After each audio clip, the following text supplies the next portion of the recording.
Yo, what's up guys, it's Danny here, and today's video is going to be about the hidden advantages of being ugly.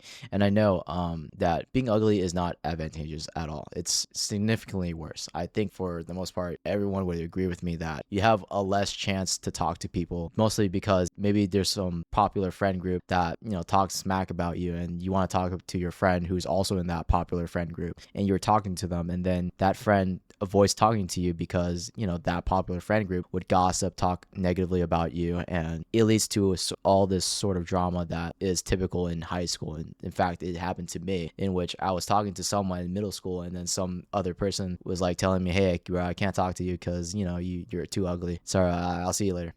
It sucks. I totally understand it. And it also, there is some psychological research that is from highly attractive people. If they're highly attractive, they get more impressions, they get more attention, and also they get more opportunities with high base salaries, excuse me. So that is why attractive people tend to be more successful. But I will say there are more advantages with also being ugly. You can change, and being ugly doesn't mean you cannot change how you look now. I mean, maybe it's genetic, but maybe some things aren't genetic. Maybe your haircut, maybe it's your facial features, maybe you can work out, do some cardio. Who knows? You never know unless you try. But yeah, here I'm going to be talking and discussing about the points that I believe, or the advantages of being ugly. So my first point of being ugly that is advantageous is that you stop chasing validation. You start to realize that attractive people, they tend to rely on likes, comment, and shares, right? And if they don't hit a certain criteria or a goal, then they obviously become neurotic. They become insecure. They become so attached to that likes,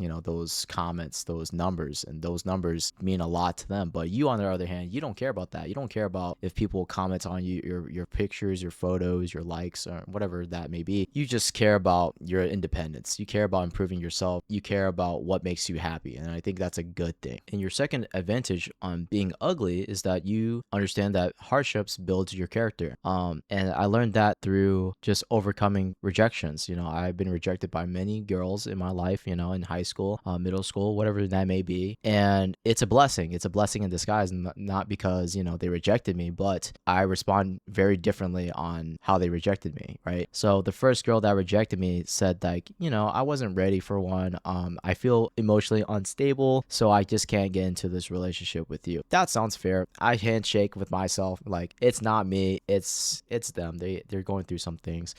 Second girl, I asked her out. She said, no, you're disgusting. And I said, yeah, that's okay. She said I was disgusting. All right, gotta go to the next one, because that person had horrible character. That person only cared about physical appearance more than the personality, which is me. And I want someone to care about me, right? So what's the point of just, dating someone who doesn't care about you? So those hardships kind of taught me different lessons. So it builds your character. It teaches you the importance of having courage, right? With wisdom. Wisdom is also important, especially when you're dealing with difficult relationships. I mean, you need to have some sort of creative problem solving mechanisms for yourself, especially if you're coping on things that you've been rejected a lot. You gotta have different strategies to overcome them, and that's one of what I learned from hardships. And point number 3 is that you kind of stop relying on your appearance, if that makes sense. So for me, I stopped caring about my appearance when I was in high school, and that's because I was just figuring out myself. I wanted to build my confidence up, whether it's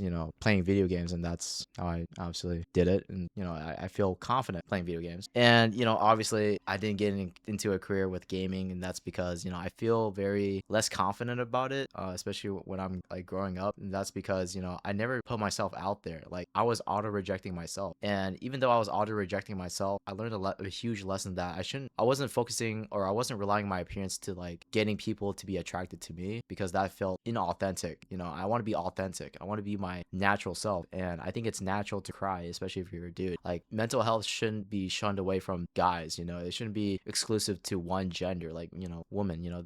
I've seen a lot of research studies that most of the therapy sessions are mostly women, right? They go to therapy because they have some emotional traumas, and guys, they are typically not going to therapies mostly because they feel ostracized, or maybe they don't feel like it will help, and that's just more of a stigma, that mental health has done to men. But now I think everyone has become more open to therapy. Every gender is open to it. I mean, that should be the main focus. But anyways, this is about not relying on your appearance. So you're focusing on your confidence. Maybe it's your intelligence.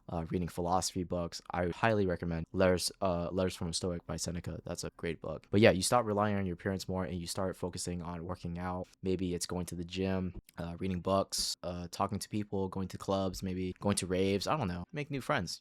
Be adventurous. Be open to everything. And number 4 is that you become more resilient. And I can say that through time that everything gets better, guys. I will tell you guys that if you allow yourself to be with right people, to reflect yourself, to introspect on what you're doing, especially if it's following a certain advice that's positive, that doesn't hinder you, you will be resilient. You will get where you're going to be at if you keep on progressing, doing difficult things. I think for the most part, being resilient is by challenging yourself, and I believe that God does give his greatest challenges to his strongest soldiers, and that's because he wants us to grow, and those challenges, those hardships has taught me lessons that can never be learned unless it's been experienced, and what I experienced was hardships, and it taught me a lot. And number 5 is that you actually care about genuine relationships. I mean, let's be honest, it's hard to talk to people that are are strangers, right? But we do want to care about who we talk to, if that makes sense. Like, we care about the person that we are interested in, and if they're not interested in us, then obviously we are not going to be reciprocal to the person that gave us that didn't give us attention, or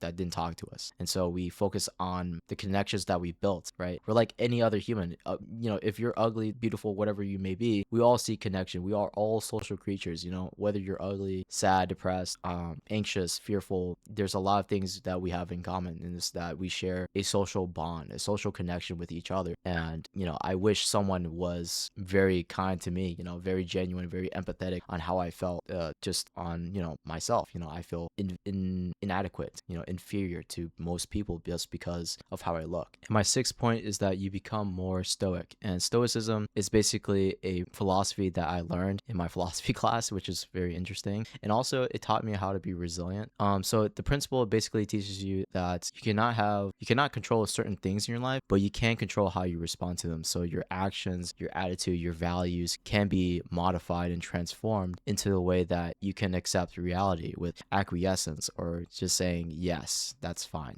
That's how life is, and that shall be it. And that's, if I'm ugly, that's how it is. But if I can do some sort of change, or maybe having a nice haircut, a nice eyebrow trim, maybe having a new outfit, jewelry, accessories, whatever that may be, to change your looks, there are certain ways to modify how you are perceived by other people, especially if you're not attractive. And my last point is that you find certain things to make yourself more attractive. And again, I talk about doing things that that are inside your control. Maybe you're doing a haircut, something that you can do to modify your looks. But maybe it's internal. Maybe it's dealing with confidence, self-worth, showing kindness, empathy, emotional maturity, integrity, purpose, humor. Those skills are valuable. Those skills will make you more attractive, stand 10 times more than the person that is attractive physically. Like, if you can make a room laugh, you can certainly make someone's day brighter. So if you are someone that's improving yourself consciously every day, and you're not giving up, I think for the most part you are more attractive than you are. Like, if you are living your life without concerns about how people perceive you, I think you're a very strong person. But in conclusion, just know that beauty fades over time. When you grow old, you're not gonna have healthier skin, because again, beauty fades. When you're old, you become more wrinkly, you become more fragile, you become more you become very brittle, very weak. And I seen the very, very worst of, being old, my grandparents specifically. And, it's very frightening, but also, I'm not frightened that, that it's going to be bad. I think for the most part, everyone is going to have a peaceful and fruitful life, depending on how they respond to certain things in their life. Just know that being ugly is a test of your character. It's a test of what you can do with it, how you respond to it, whether it's, building, important skills like reading a book, going outside, going to the gyms, being sociable, being outgoing. I think those will help you out in the long term, because those skills will never go away compared to beauty, right? Beauty fades over time. So that's it for this video. Hope this helps anyone who's ever feeling ugly, or maybe who's here just listening just to feel better about themselves. Maybe they feel like they're not too ugly, but they just feel like they're unattractive to certain people. But yeah, that's it for this video. Thank you guys for watching, and I'll see you guys later. Peace.